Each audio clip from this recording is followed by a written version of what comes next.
ایک ایسا روحانی علاج والا بندہ ہے, شکل سے بھی چرسی لگتا ہے, اس نے گلشن اقبال کی ایک بہت کروڑ پتی لڑکی کو پھنسایا. 5-6 سال پرانا واقعہ بیان کر رہا ہوں, اب نہیں پتا چلے گا کس کی بات ہو رہی ہے. اس لڑکی نے بعد میں مجھے بتایا کہ اچھی خاصی خوبصورت خاندان کی خوبصورت لڑکی, کروڑ پتی, اور یہ روحانی جو ہے نا, یہ شکل سے کیا لگتا ہے, چرسی. میں جانتا تھا اس روحانی کو. میرے پاس فون آیا کہ میں برباد ہو گئی ہوں, میری زندگی تباہ ہو گئی ہے, میری فلاں سے شادی ہوئی ہے. میں نے کہا فلاں سے؟ وہ تو ہم جانتے ہیں اس کو بچپن سے, وہ تو بندہ ہی ٹھیک نہیں ہے. کہہ رہی ہے اصل میں وہ مجھے کچھ رات کو ڈرانے خواب آتے تھے, یا کچھ ہو جاتے ہیں, مسائل ہو جاتے ہیں.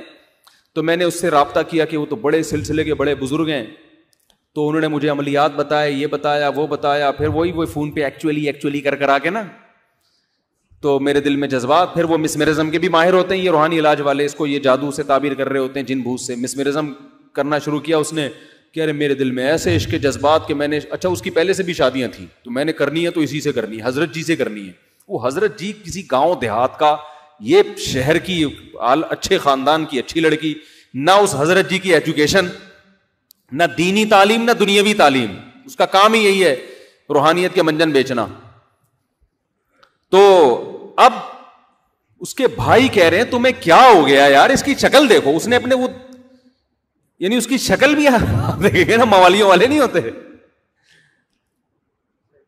بھائی مجبور ہو گئے بہن کو گھر سے رخصت کرنے پر.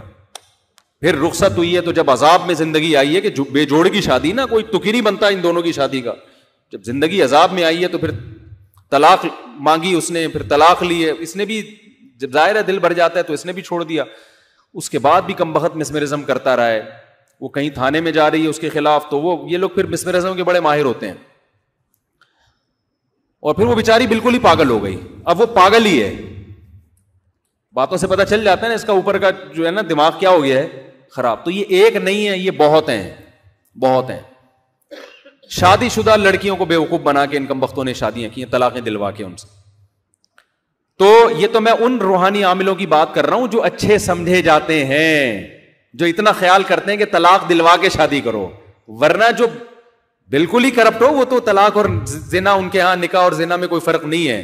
میں ان کی بات نہیں کر رہا جو بنگالی پاڑا اور وہ جو ہے عامل جنید بنگالی اور فلانا بنگالی, ان 2 نمبروں کی بات نہیں کر رہا میں.